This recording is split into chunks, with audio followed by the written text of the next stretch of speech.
চতুর্থ টি-20-র আগে টিম ইন্ডিয়ার প্লেইং 11 নিয়ে বড় আপডেট। এই ম্যাচে একসাথে 3টি পরিবর্তন দেখা যেতে পারে, কারণ ভারত ইতিমধ্যেই সিরিজে 3-0-তে এগিয়ে। সিরিজ জিতে যাওয়ার পর এখন টিম ম্যানেজমেন্টের ফোকাস টি-20 বিশ্বকাপ। বিশ্বকাপের আগে ভারতের হাতে আছে আর মাত্র 2টি ম্যাচ, চতুর্থ এবং পঞ্চম টি-20। এই দুই ম্যাচেই শেষ মুহূর্তের সব এক্সপেরিমেন্ট করা হবে। দলের বেশিরভাগ প্রশ্নের উত্তর পাওয়া গেছে, কিন্তু এখনও একটি বড় প্রশ্ন রয়ে গেছে: পারফেক্ট ওপেনিং কম্বিনেশন। প্রথম 3 ম্যাচে ওপেনিং জুটি স্থায়ী হতে পারেনি। সঞ্জু স্যামসন সুযোগ পেলেও রান পাননি। বিশ্বকাপে ফর্মহীন ওপেনার নিয়ে যাওয়া বড় ঝুঁকি। তাই চতুর্থ ম্যাচে ওপেনিংয়ে পরিবর্তন হতে পারে।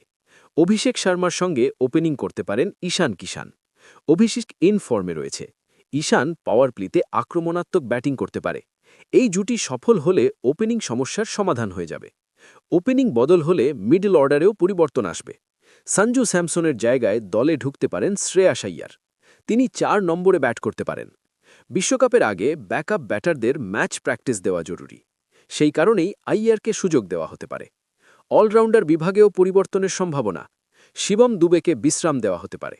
তার জায়গায় খেলতে পারেন অক্সার প্যাটেল। অক্সার চোট কাটিয়ে ফিরেছেন। বিশ্বকাপের আগে তার ম্যাচ ফিটনেস এবং ফর্ম খুব গুরুত্বপূর্ণ। বোলিং বিভাগেও একটি পরিবর্তন দেখা যেতে পারে। অর্দীপ সিং আবার দলে ফিরতে পারেন। গত ম্যাচে তিনি খেলেননি। এর আগে এক ম্যাচে তিনি কিছুটা খরচা করেছিলেন, কিন্তু লয়ে ফেরানো তার জন্য খুব জরুরি। এই ম্যাচ হতে পারে তার কামব্যাক ম্যাচ।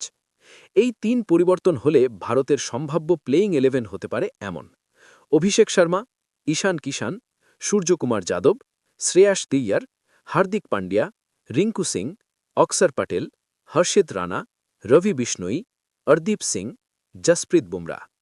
এই দলে 8 নম্বর পর্যন্ত ব্যাটিং রয়েছে। বোলিং অপশন আছে 6 থেকে 7 জন। পেস এবং স্পিন দুটোই কভার করা হয়েছে। চতুর্থ টি-20 ভারতের জন্য আরেকটা ম্যাচ নয়। এই ম্যাচ বিশ্বকাপের আগে কম্বিনেশন ফাইনাল করার বড় সুযোগ।